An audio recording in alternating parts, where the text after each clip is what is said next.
Ladies and gentlemen, welcome back to Gaming with me, Tony Mo, and welcome to H1Z1. H1Z1 is a open-world zombie survival game being developed by Sony Online Entertainment, one of their many teams. If you're unaware of who SOE is, this is the same developer slash publisher that has teams working on EverQuest, EverQuest Next, EverQuest Landmark, as well as PlanetSide 2. Interestingly enough, H1Z1 is using the PlanetSide 2 engine, which does give the game a few benefits. To me, the main one being the fact that the developers at SOE have a lot of experience with the PlanetSide 2 engine, and that engine itself has come a very long way. There's been a lot of tweaks and changes to the engine, a lot of optimizations to the engine over time. Of course, it's still an entirely new game, which means I'm sure they're still going to have to deal with a lot of the issues that the PlanetSide 2 developers did when using the engine. But anyways, it's a good base engine. It's in-house, which, is always beneficial. Saves them money and saves them time. Now, before we go ahead and actually start talking about the early game of H1Z1, as darkness seems to be falling outside, just my luck, we need to clear some things up. We need to talk about the bit of controversy that is surrounding the game, which I think is a little bit unnecessary. I think it was a lot of people misreading Reddit posts and putting words in people's mouth. But at the end of the day, the game is in early access. Everything is subject to change, even the airdrops and how they were initially able to function. Of course, that was the thing that everybody had such a big uproar about, that the whole game was pay to win. And I think that's kind of ridiculous to start accusing a game that's so early in development of being pay to win. I've never personally had an issue with PlanetSide 2 being pay to win. I don't think that that is something that Sony Online Entertainment is interested in doing, and I think that at the same time they saw some of their faults with the early implementation of the airdrop system and have already made tweaks to it. I'll have a link to the post that highlights exactly what airdrops contain and the percentages of each of those airdrops dropping in the comment section below. Now, however, there is a bigger issue. I personally don't think this is something we should even have had to worry about, because I don't believe that cash shops and microtransactions should be available even in a free-to-play game during its early access state. It doesn't make sense to me.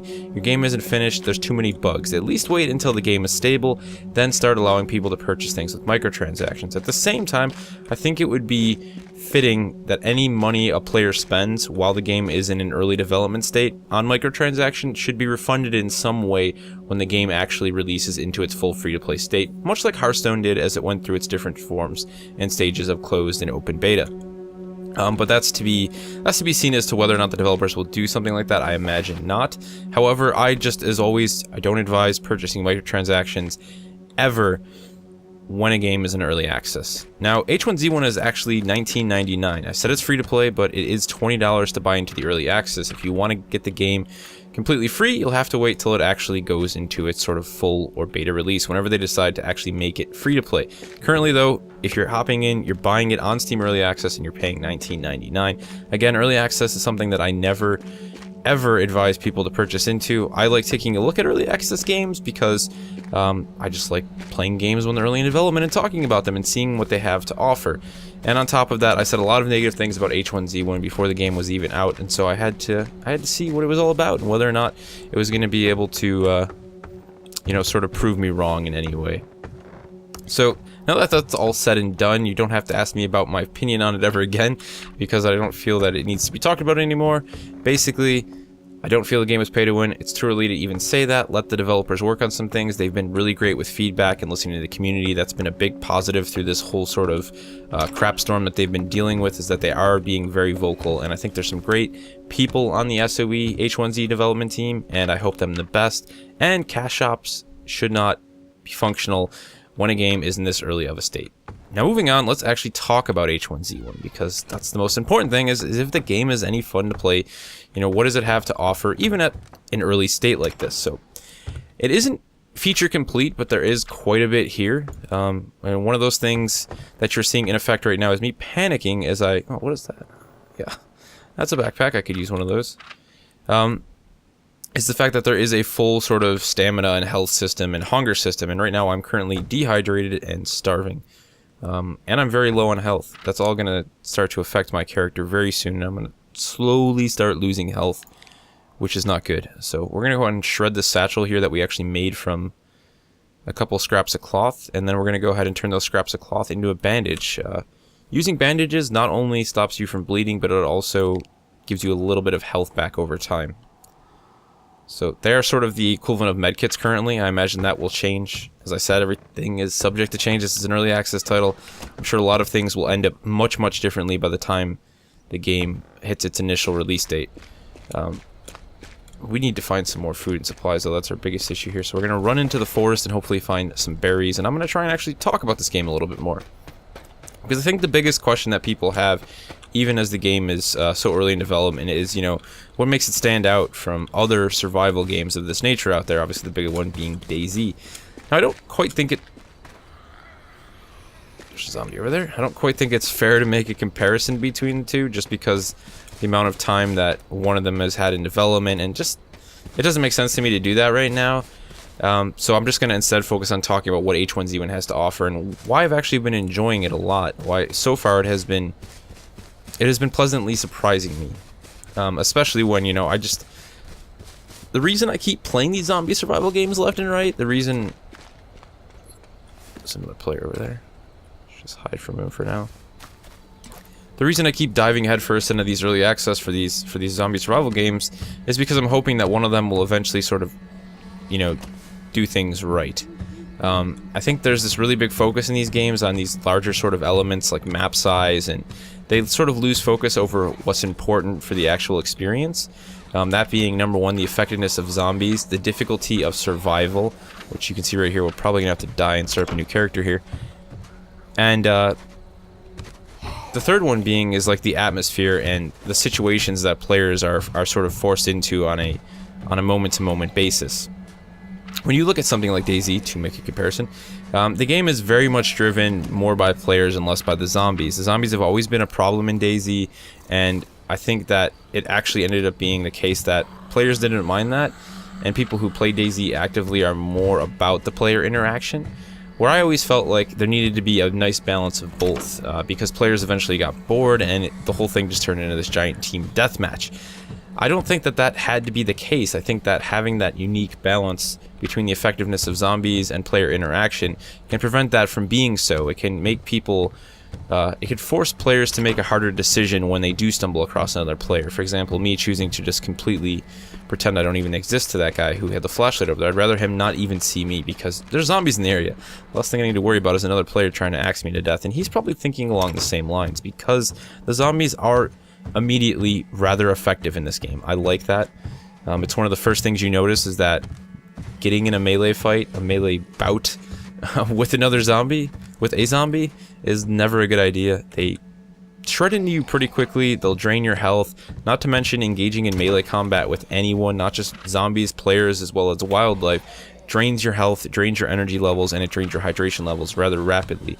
Now, of course, those sorts of things, those are all balancing, but as it stands right now, it's not a good idea to get in a melee battle with anyone. It's going to waste resources that you need to survive. So I like that right off the break, the fact that there was this whole sort of balancing game going back and forth. You know, I had to constantly be paying attention, and I finally died. I had a feeling that was going to happen. That's okay. We can spawn in as a new character. I actually really like that town. It's kind of sad. I wanted to show you Romero's. So yeah, there's a very big focus on balancing those sorts of elements. That's a new one.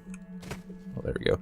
On balancing those sorts of elements, you know, things like food and water, and you know, everything's a risk when you're in this type of situation, and that's how it should be. You know, the fact that supplies are few and far between. I mean, right now the game is totally like Berry Simulator 2015, as people have been calling it, which is kind of true, because you do dehydrate and you do run out of energy so quickly. But I guess that is something they're already looking to change. That harvesting berries is sort of key to staying alive, because berries provide you with energy and they also provide you with a little bit of hydration, so that's always nice. But like I said, it's a really big sort of risk and reward factor for the entire game. Every decision you make, you have to consider the effects that decision is going to have. And the effects could be something as small as, you know, draining half your energy levels. But that could lead to your death, you know, 10 minutes later, because maybe you decide you're going to try and melee kill this one zombie. Things don't go as planned. You end up losing a ton of energy. You end up even losing some blood and some health. And about 5 minutes later, you run into, you know, another player who decides that he doesn't like you very much and he's going to try and kill you. And that lack of energy, you know, ends up leading to your ultimate death. So there's a really big focus on that in the game, even at its early state, and I like that. it definitely makes it a much more interesting and tense experience all the time. Now, the other thing that I wanted to talk about that I think is rather well done in this game in comparison to most other games is that the addition of wildlife makes nighttime a much more scary element. Number one, it's pretty dark. The game itself isn't incredibly dark at night, unless you're one of the few people having some of the bugs that seem to be happening where it makes it pitch black, but you know, it can be dark, and running through the woods in the middle of the night with nothing but a stick is not really a smart idea, because the game does obtain wildlife that will prey on you, the two main ones being bears and wolves right now. There is also deer and birds, which can be harvested, as well as I think I've seen rabbits or maybe chipmunks, not sure. They can all be harvested for food, but the wolves and the bears will seriously mess you up, and running through the woods in the middle of the night with nothing but a stick is not something I strongly advise. Much like I'm doing right now, but sometimes you don't really have a choice.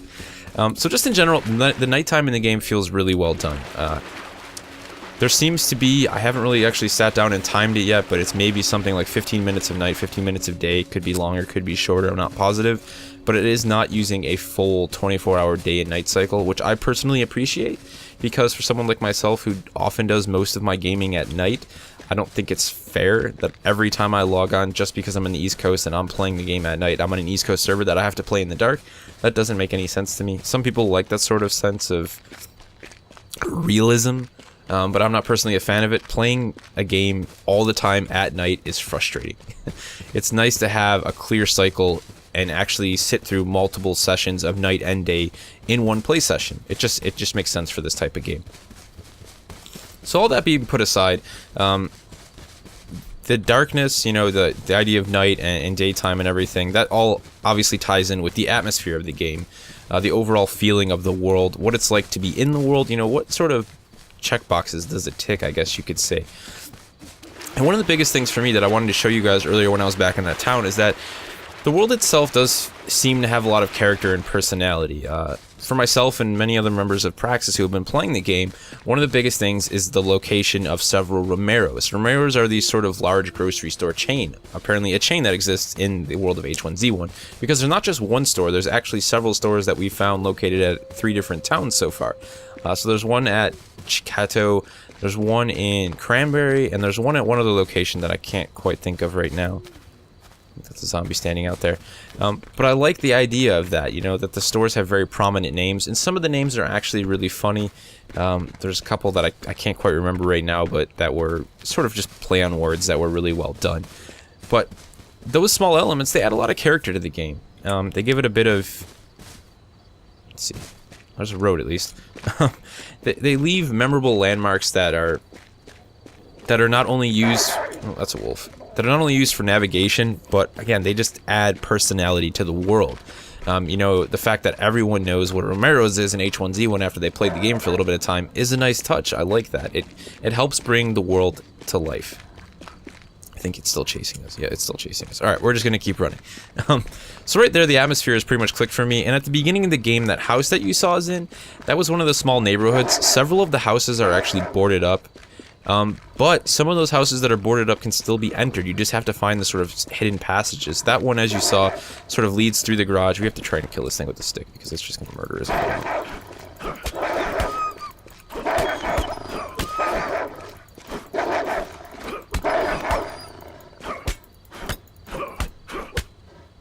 Okay, that didn't go well.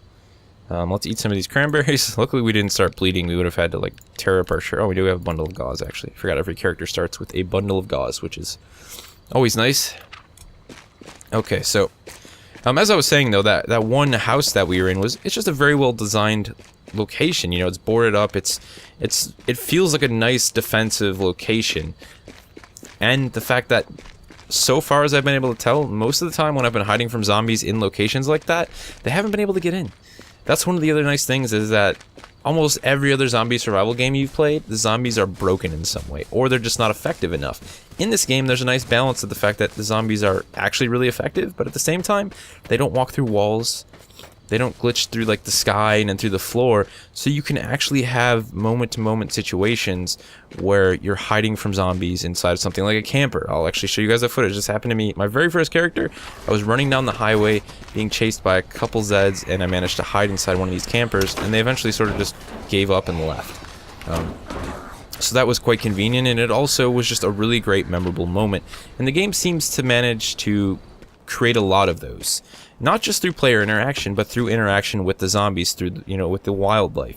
So in the like 6 to 7 hours that I've played now, you know, there's been more than a dozen of those moments, and it sort of helps drive the early game, as I like to call it, which is basically, you know, the idea of just looting things, trying to find supplies to stay alive, maybe possibly finding some actual firearms to defend yourself with, backpacks, and other things, so you can start, you know, sort of pushing forward with less concern about the actual survival elements and more about, hey, what can I do next in this game? Maybe I'll meet up with a group of other players. Maybe we'll try and build up some defenses around a local town and sort of hang out there for a couple days. The game has done a very good job of turning the norm into something kind of special. You know, it doesn't just feel like the same old boring login sort of, you know, endlessly farm, get killed by another player ordeal. It feels special to try and survive, I guess is the best way to put it. And I think that is where this game does things better than a lot of other survival games that are, you know, sort of in the same type of genre. Let's just run back over here now. Not much in any of these locations.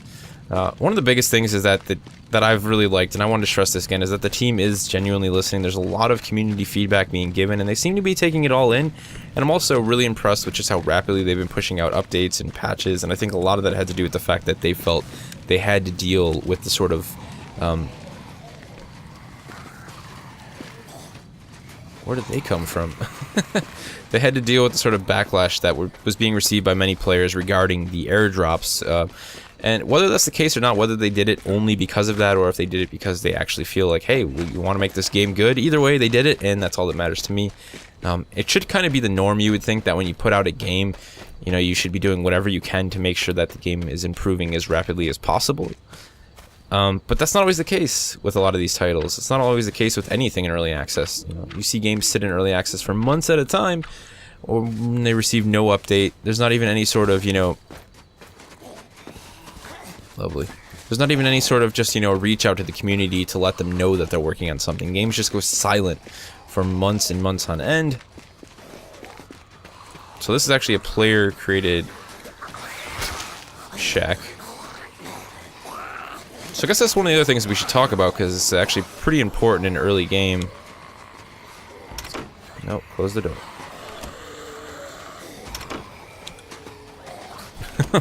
Is the crafting system. The crafting system does add quite a bit of depth to the early game, knowing that it's not just all about gathering, you know, useless items that have, you know, one direct use. You can actually take items and you can use them to discover other things. So basically the way this discovery system works is you drop something into the discovery, it'll tell you if you can discover something, and it'll also tell you that there might be more recipes to find. You'll have to add more components to begin discovering them. Once you discover them, they'll end up in your crafting section here. Now, in this case, and in any case that you will see for this game moving into the future, I will always be playing on a PvP server on hardcore. What that means is PvP, obviously other players can actually kill one another. There are PvE servers for those of you who don't like the idea of that at all. I think it's a very important aspect of the game. And the hardcore part of the server, meaning that it is locked to first person, zombies require headshots, all crafting supplies, or no, sorry, all blueprints that you discover will be lost upon your death. That is one of the biggest things. There's actually a player out here in a vehicle. Wait, come back. I need to ride.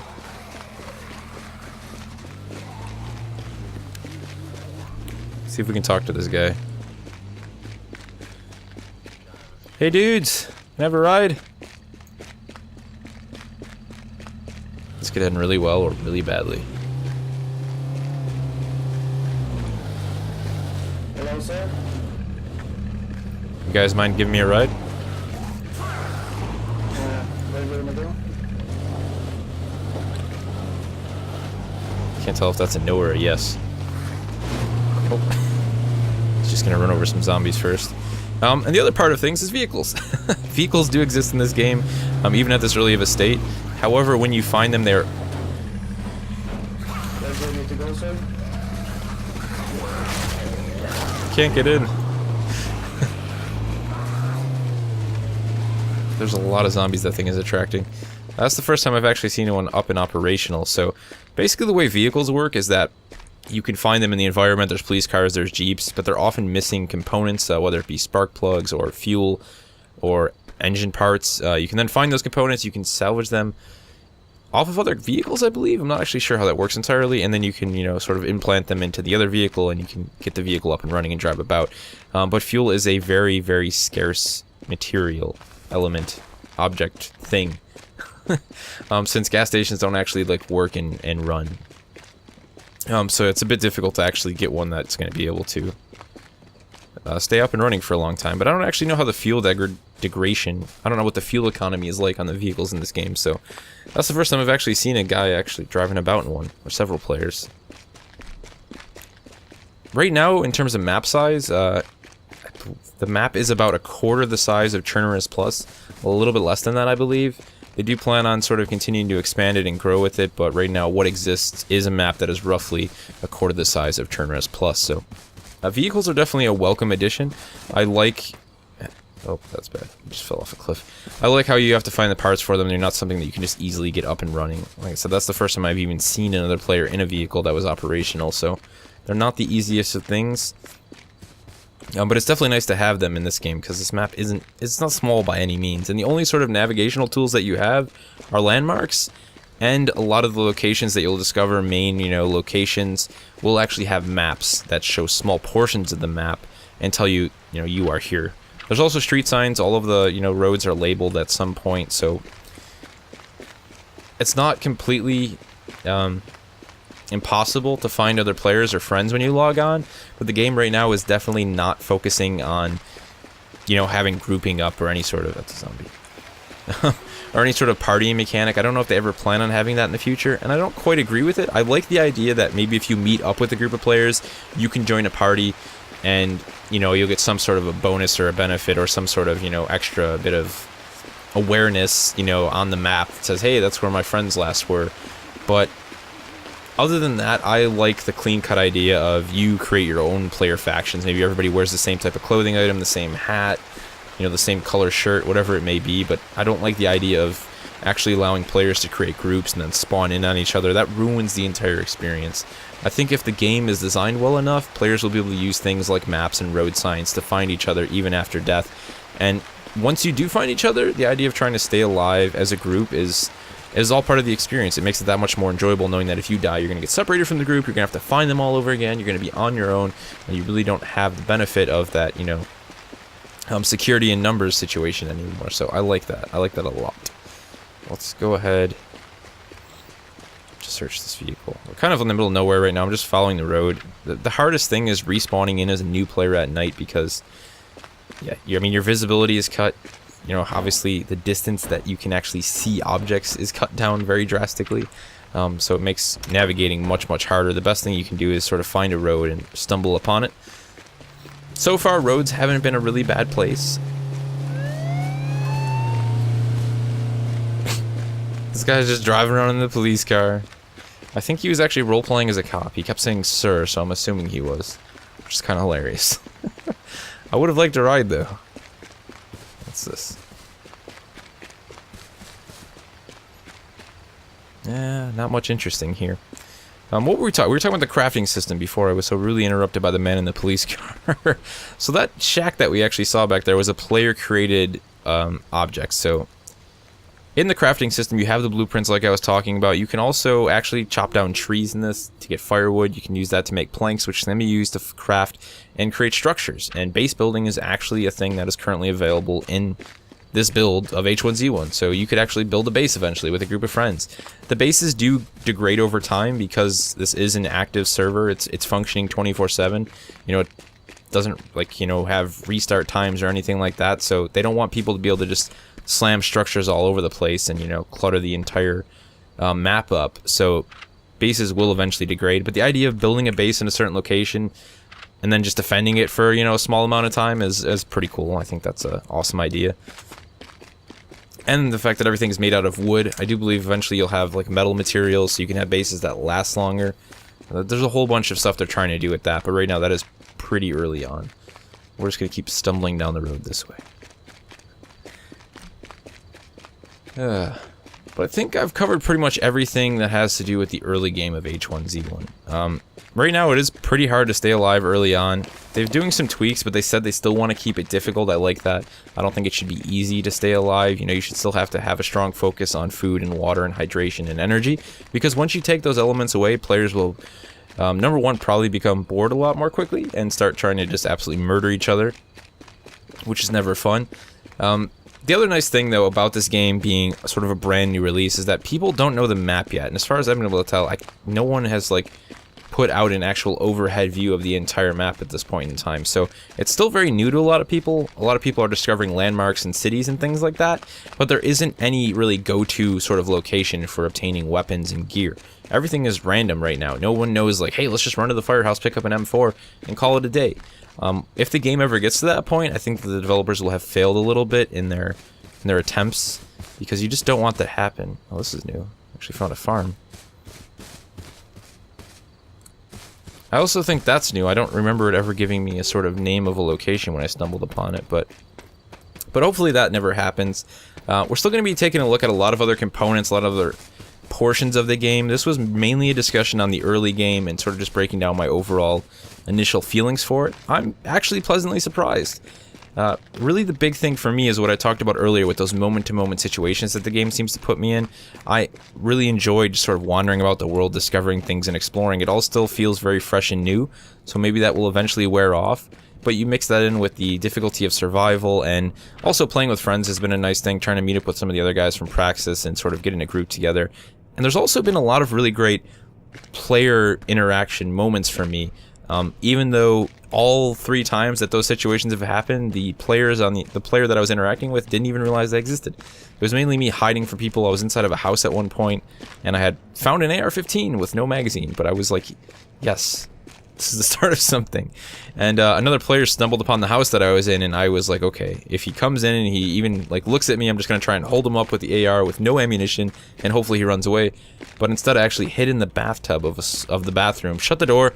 He opened it, just kind of peeked in and then left, and didn't even see me. So there's been quite a few moments like that, and those have been a lot of fun. I guess that's the biggest thing that I can say is I'm having fun with H1Z1, and that's really all that matters at the end of the day. When we play games, we want to have fun. So as long as H1Z1 continues to be fun and continues to add more elements that continue to increase the amount of fun that I have, the game will be on the right path. The last thing I want to talk about is the visuals of the game. Sadly, it's just been very dark the entire time we're playing. I get what they're going for. I like the fog. I like a lot of the sort of doom and gloom. But much like PlanetSide 2, which was very ugly at its initial beta release, I hope the game gets prettier. I hope they add more and better color to it, because you can still have a sort of dark and dreary world that has color. Everybody likes color, you know? We don't want to stare at this sort of gray palette for 40 plus hours, you know, how many hours most people end up playing this game. So hopefully the visual quality will improve, and the color and the contrast and the overall, you know, sort of atmosphere of the game will become a little bit more cheerful while still retaining the doom and gloom that, of course, must exist in any good zombie survival game. If you have any more questions about H1Z1, anything that I didn't talk about here, there's a good chance that I'll talk about it in some of the upcoming videos. We're going to take a look at you know, more of the survival aspects of the game. I'd like to do some sort of a video for new players to sort of help them with things like navigation and, you know, the map reading and roads and, you know, just things like, you know, having a, you know, your sort of own compass based on the moon and the sun and things like that nature, because those are actually really important elements in the game. Of course, though, for those of you who are just going to keep on watching because you're not willing to buy an early access, and I completely agree with you, I do not recommend buying into this game unless you genuinely like going along for the ride. There's a lot of bugs in the game. While a lot of those things have been, you know, sort of ironed out, there's still some server lag issues there's working on. There's crashes from time to time. I haven't had anything kill me yet, but I've read about people having bugs that have killed them. If any of those things frustrate you, do not buy this game in early access. It will eventually be free to play. Let all of us idiots test it and deal with all the bugs and issues, and keep on watching. Keep on watching any sort of videos you can find on YouTube. Watch Twitch streams. Learn as much as much about the game as you can while it works up to its, you know, free to play release, which will probably be in a year or 2 years from now even, and then make your decision. And of course, as I said, if there's any questions you have for me that I didn't answer here, feel free to leave them in the comment section below, and I'll see you in the next one.